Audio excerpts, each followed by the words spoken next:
everyone, welcome to Enlightening Concepts. In this video, we will start the subject psychology. इस video में हम class 11th, class 12th, BA semester 1 के syllabus को cover करेंगे.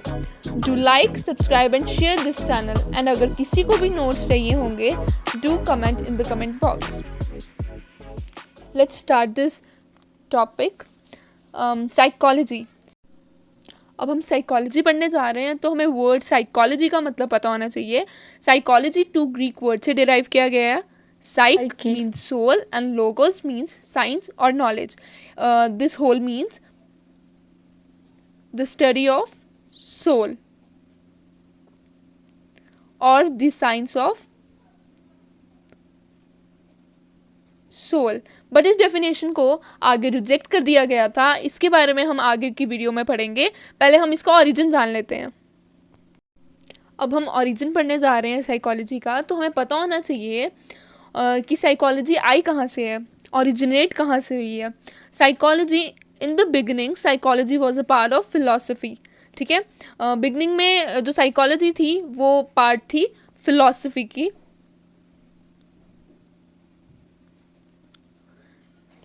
Around 19th century. Now, it moved away from philosophy and became an independent discipline approximately 138 years ago. अब psychology को philosophy में से सेपरेट कर दिया गया था और ये एक इंडिपेंडेंट डिसिप्लिन बन गई थी, इंडिपेंडेंट सब्जेक्ट बन गया था approximately 138 years ago. The first laboratory was established in 1879 in Leipzig, Germany by Wilhelm Wundt. अब जो फर्स्ट लेबोरेटरी बनी थी साइकोलॉजी की वो 1879 में बनी थी लिप्सिंग में, जर्मनी में. ठीक है, by William Wundt. He was also considered as father of psychology.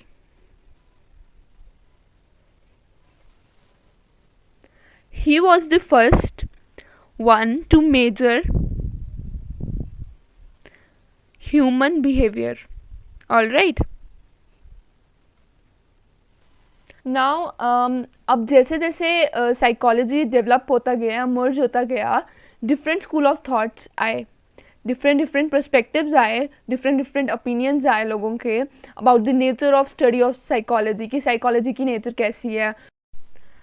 कुछ जो मेन स्कूल ऑफ थॉट्स थे और पर्सपेक्टिव्स थे जिन्होंने कंट्रीब्यूट किया था in development of the discipline that is psychology. Psychology को डेवलप करने में कुछ पर्सपेक्टिव्स दिए गए थे, कुछ स्कूल ऑफ थॉट्स दिए गए थे, जैसे कि structuralism, functionalism, psycho analysis, behaviourism, cognitive and so on. Okay guys, if you have any doubt you can comment me in the comment box. अब हम नेक्स्ट टॉपिक की तरफ चलते हैं, इंट्रोडक्शन टू साइकोलॉजी. जो हमने पहले पढ़ा था साइकोलॉजी का, वो हमने थोड़ी सी इंट्रोडक्शन पढ़ी थी जो हर एक साइकोलॉजी के स्टूडेंट को आनी चाहिए. अब हम नेक्स्ट चलते हैं, टॉपिक वाइज हम कंप्लीट करते जाएंगे. सबसे पहले हम मीनिंग पढ़ेंगे साइकोलॉजी का. Okay, meaning of psychology. Some people have the impression that psychology is based upon the analysis of facial expression. कुछ लोग जो होते हैं वो साइकोलॉजी को समझते हैं, आप किसी लेमैन से पूछो जिसने साइकोलॉजी पहले नहीं पढ़ा, या तुम्हारे अकॉर्डिंग जब तुमने चूज़ किया होगा साइकोलॉजी, तब तुमने साइकोलॉजी किस बेस पे चूज़ किया. कुछ लोग प्रिडिक्ट करते हैं, बोलते हैं कि हमने साइकोलॉजी इसलिए रखा था क्योंकि हम फेशियल एक्सप्रेशंस को जान पाएँ, लोगों के फेशियल एक्सप्रेशन से उनका माइंड पढ़ पाएँ. ठीक है. A few other believe that psychologist predict future events. कुछ लोग ये भी बिलीव करते हैं कि जो साइकोलॉजिस्ट जो होते हैं वो प्रिडिक्ट क्या करते हैं, future events. But all the conceptions of what psychology is are more or less अरोनियस. मतलब कि जैसे कि कुछ लोग कहते हैं कि साइकोलॉजी पढ़कर हम फेशियल एक्सप्रेशंस के थ्रू उनका माइंड पढ़ सकते हैं, उनके फेशियल एक्सप्रेशंस को रीड कर सकते हैं, और कुछ प्रिडिक्ट करते हैं कि हम फ्यूचर इवेंट्स तक पढ़ सकते हैं. बट ये जो कंसेप्शंस हैं सारे के सारे रॉन्ग हैं. Psychologists have disagreed among themselves about what psychology is and what the goals of psychology should be. Psychologist जो हैं इन सब चीज़ों से डिसएग्री करते हैं। अब हम नीचे इसका मीनिंग और डेप्थ में समझते हैं। Psychology as a science of soul. अब सबसे पहले साइकोलॉजी को अलग अलग लोगों ने अलग अलग बार डिफाइन किया था, ठीक है। सबसे पहले साइकोलॉजी को डेफिनेशन दी गई साइंस ऑफ सोल की, okay, this science of soul. The term psychology was derive from two Greek words psyche and logos. जो साइकोलॉजी की टर्म है, जो साइकोलॉजी वर्ड है, वो डिराइव किया गया है टू ग्रीक वर्ड से, psych and logos. Psych means soul and by logos we means study और साइंस। साइक का मतलब होता है सोल एंड लोगोस का मतलब होता है साइंस और स्टडी। अब but later this definition was not accepted. बाद में इस डेफिनेशन को रिजेक्ट कर दिया गया था। And because soul has no existence it cannot be seen or heard. क्योंकि सोल जो है उसकी कोई एग्जिस्टेंस नहीं है, ना ही उसको हम देख पाते हैं और ना ही हम उसको सुन पाते हैं, इसलिए साइंटिफिकली इसको सोल कंसेप्ट को हमने हटा दिया गया था। जब साइकोलॉजी की डेफिनेशन साइंस ऑफ सोल को रिजेक्ट कर दिया गया तो दूसरी डेफिनेशन ये दी गई psychology as a science of mind, ठीक है। इसको एज ए कैसे डिफाइन किया गया, science of mind. The term mind was considered better. कहते सोल से ना माइंड टर्म जो थी वो बेटर लगी इनको, and it was a better substitute for soul. जो मैंने कहा mind is something in the body. Mind जो होता है वो बॉडी में ऐसी चीज़ होती है विच थिंक्स फील्स एंड एक्ट, जो सोच सकती है, फील कर सकती है एंड देन हम एक्ट कर सकते हैं, ठीक है। This definition was also rejected because we can not study और know what is going inside the mind of other people, nor we can see or touch the mind। कि हम नहीं जान सकते, we cannot study or know what is going inside the other people, कि लोगों के मन में क्या चल रहा है हम ये नहीं जान सकते, इसलिए इस डेफिनेशन को भी रिजेक्ट कर दिया। नॉर अब माइंड का कोई स्ट्रक्चर नहीं होता, जैसे ब्रेन इज़ डिफरेंट, ब्रेन जो है उसका स्ट्रक्चर है बट माइंड का कोई स्ट्रक्चर नहीं होता, इसलिए इस डेफिनेशन को भी रिजेक्ट कर दिया गया। अब third definition the psychology as the science of consciousness. Consciousness मतलब the state of being aware और अ पर्सनस अवेयरनेस, मतलब कि एक इंसान जो है उसकी अवेयरनेस, या फिर जो जब एक इंसान अवेयर होता है उस स्टेट को हम क्या बोलते हैं, कॉन्शियसनेस, ठीक है। अब इसको डेफिनेशन क्या दी, साइकोलॉजी किसकी साइंस है, कॉन्शियसनेस की, एक पर्सन की अवेयरनेस की साइंस है। By consciousness we mean those aspects of human experience and personality of which the person himself is aware. Means consciousness से हमारा मतलब है कि वो पार्ट ह्यूमन एक्सपीरियंस के या पर्सनालिटी के जो एक पर्टिकुलर पर्सन ही अवेयर है, पर्टिकुलर पर्सन को ही पता है कि उसके माइंड में उस टाइम क्या चल रहा है जब वो कॉन्शियस था या अवेयर है उस चीज़ के बारे में, ठीक है। ये कोई और नहीं बता सकता, या साइकोलॉजी में हम ये नहीं जान सकते, ठीक है। Even the definition was not accepted due to the following reason. ये इस डेफिनेशन को भी रिजेक्ट कर दिया गया। Why? Consciousness can not be studied objectively as it is more personal and subjective. अब इस डेफिनेशन को समझने के लिए हमें दो टर्म्स का मतलब पता होना चाहिए, objectively and subjectively. Objectively is like without perspective, okay,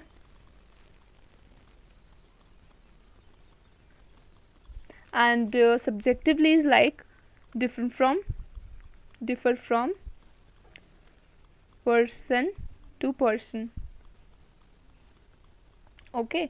अब मैं आपको समझाती हूँ। ऑब्जेक्टिवली जो होता है वो बिना पर्सपेक्टिव के होता है, हमारे बिना ओपिनियन के होता है। जो चीज़ है, वो हम अपने से नहीं बना सकते कुछ भी। जैसे बारिश हो रही है बाहर, for example it is raining, ठीक है, बाहर बारिश हो रही है, हम बोलेंगे इट इज़ रेनिंग, बट ये एग्जांपल किसकी होगी, ऑब्जेक्टिवली की, कि जो बाहर बारिश हो रही है वो हो रही है, हम इसमें कुछ अपना ओपिनियन नहीं दे सकते। लेकिन जब हमें अपना ओपिनियन देना हो कि हाँ आई लव रेनिंग, कि मुझे बारिश बहुत पसंद है, उधर हम बोल सकते हैं, सब्जेक्टिवली की एग्जांपल दे सकते हैं, आई लव रेनिंग, उधर हम अपना ओपिनियन दे सकते हैं। क्योंकि सब्जेक्टिवली में हर एक पर्सन का अलग होता है। फॉर एग्जांपल एक्सपीरियंस, कि हमारा रेनिंग को लेकर कैसे एक्सपीरियंस है, किसी को पसंद होता है, किसी को नहीं होता है। अब हम एक और एग्जांपल से समझते हैं। जैसे रिया है, फॉर एग्जांपल एक लड़की का नाम लेते हैं हम रिया। जैसे रिया है, उसको थप्पड़ पड़ता है उसकी मम्मा से, तो जब उसको थप्पड़ पड़ता है उसका रिएक्शन ये होता है कि वो रोती है। उसी टाइम अगर हम किसी और बच्चे का एक्सपीरियंस देखें तो किसी और के मुताबिक अगर एक बच्चे को थप्पड़ पड़ा, उसको आगे से गुस्सा आया, ठीक है। अब हर एक पर्सन का यहाँ पर डिफरेंट होता है, तो ये सब्जेक्टिवली के एग्जाम्पल के अंडर आएगा, ठीक है, क्योंकि differ from person to person, हर एक पर्सन का अलग अलग एक्सपीरियंस होता है। अब ऑब्जेक्टिवली में हम एग्जांपल लेते हैं कि अब जैसे ठंड है तो विंटर्स में ठंड होती है, तो अब हम यहाँ पे एग्जांपल ले सकते हैं कि विंटर्स में ठंड है। ऐसा तो नहीं होता ना कि हर एक बंदे के लिए अलग होता है कि समर में ठंड हो रही है कईयों की, ऐसा तो कुछ भी नहीं होता, ठीक है। आई होप आपको समझ आया होगा ऑब्जेक्टिवली और सब्जेक्टिवली का कंसेप्ट। अब हम इस डेफिनेशन को फिनिश करते हैं। अब हम even the definition was not accepted due to the following reason. अब ये कॉन्शियसनेस की डेफिनेशन क्यों नहीं एक्सेप्ट की थी? इन रीजंस की वजह से। Consciousness can not be studied objectively, इसको ऑब्जेक्टिवली स्टडी नहीं किया जा सकता। कॉन्शियसनेस क्यों? कॉन्शियसनेस होती है अवेयरनेस एक पर्सन की, ठीक है। अवेयरनेस हर एक इंसान की अलग अलग होती है, वो अलग अलग चीज़ों के बारे में अवेयर होते हैं, वो सिर्फ उन्हीं को पता होता है, ठीक है। As it is more personal and subjective. अब जैसे कि मैंने बोला it is more personal and subjective, कि अब ये उनके अपना अपना पर्सनल एक्सपीरियंस होता है और ये सब्जेक्टिवली होता है, differ from person to person. हर एक इंसान का अलग अलग कॉन्शियसनेस हर एक इंसान की अलग होती है, इसको हम ऑब्जेक्टिवली स्टडी नहीं कर सकते हैं। Further we can be conscious of our mental activities only but we can not know the consciousness of others, कि हमें पता चल सकता है, we can be conscious of our mental activities, कि हमें अपनी कॉन्शियसनेस का पता लग सकता है, अपनी मेंटल एक्टिविटीज़ का पता लग सकता है, but we can not know the consciousness of others. हमें दूसरों की मेंटल एक्टिविटीज़ के बारे में नहीं पता लग सकता, उनकी कॉन्शियसनेस उनकी अवेयरनेस के बारे में नहीं पता लग सकता। अब ये थर्ड डेफिनेशन जो थी साइंस ऑफ कॉन्शियसनेस, इसको भी रिजेक्ट कर दिया गया था, क्योंकि ये पर्सनल होती है और कॉन्शियसनेस पर्सनल होती है और सब्जेक्टिव होती है, ठीक है। हम दूसरों की कॉन्शियसनेस को ऑब्जेक्टिवली नहीं स्टडी कर सकते, सबके ऊपर लागू करके नहीं स्टडी कर सकते, ओके। उसके बाद जो डेफिनेशन आई है वो मॉडर्न साइकोलॉजी की, वो है science of behaviour, psychology as a science of behaviour. किसकी साइंस है? साइकोलॉजी बिहेवियर की। Modern psychology may be most successfully defined as a science of behaviour. Modern psychology को हम मोस्टली कैसे डिफाइन करते हैं? As the science of behaviour. किसकी science है ये? बिहेवियर की साइंस है, कि how a person behaves. A science is a study of systematized knowledge that is gathered by carefully observing, measuring events, okay? अब जो साइंस होती है वो एक सिस्टमेटाइज्ड नॉलेज होती है जो गैदर की जाती है ऑब्जर्विंग और मेजरिंग इवेंट्स। ऐसे तो नहीं साइंस में किसी चीज़ को फैक्ट्स बनाते हैं, ऐसे तो नहीं बनाते ना।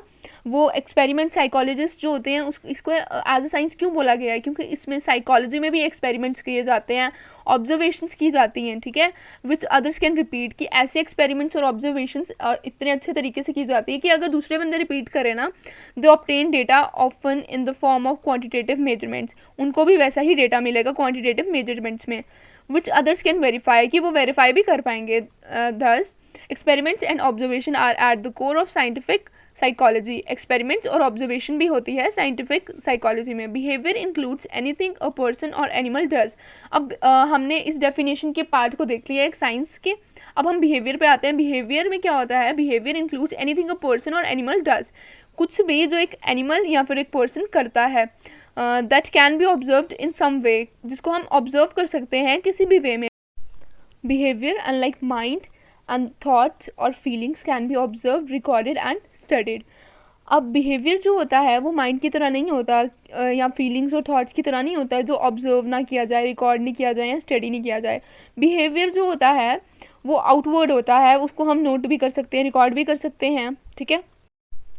We can see and measure what a person does. हम देख सकते हैं बिहेवियर के थ्रू एक इंसान क्या कर रहा है, क्या कर रहा है, ठीक है। From this psychologist can do make inferences about the feelings, attitudes and thoughts. इसकी मदद से, बिहेवियर की मदद से, बिहेवियर को जब वो रिकॉर्ड करते हैं तो साइकोलॉजिस्ट जो होते हैं वो कंक्लूजन्स निकाल सकते हैं उनकी फीलिंग के बारे में, एटीट्यूड्स, उनके थॉट्स के बारे में, उनके बिहेवियर को देख के। अब कुछ साइकोलॉजिस्ट जो थे उन्होंने साइकोलॉजी को डिफाइन किया था। अब वुडवर्ड्स ने कहा था psychology can be defined as the science of activities of the individual in relation to environment. एक इंडिविजुअल की एक्टिविटीज़ का किसके साथ रिलेशन होता है? जब इन्वायरमेंट का, तो उस साइंस को क्या बोलते हैं? साइकोलॉजी। और डोगल ने क्या कहा था? Psychology is a science which aims to give us better understanding and control of behaviour. कि साइकोलॉजी एक ऐसी साइंस है जो हमें क्या बताती है कि कैसे अंडरस्टैंड करना एंड कंट्रोल करना बिहेवियर को एक ऑर्गेनिज्म का, ठीक है। अब हमने इसमें इंट्रोडक्शन पार्ट खत्म कर दी है। डेफिनेशन बात ख़त्म कर दी है। अब हम नेक्स्ट वीडियो में नेचर स्कोप पढ़ेंगे। Guys keep supporting and do like, subscribe and share this channel. Thank you.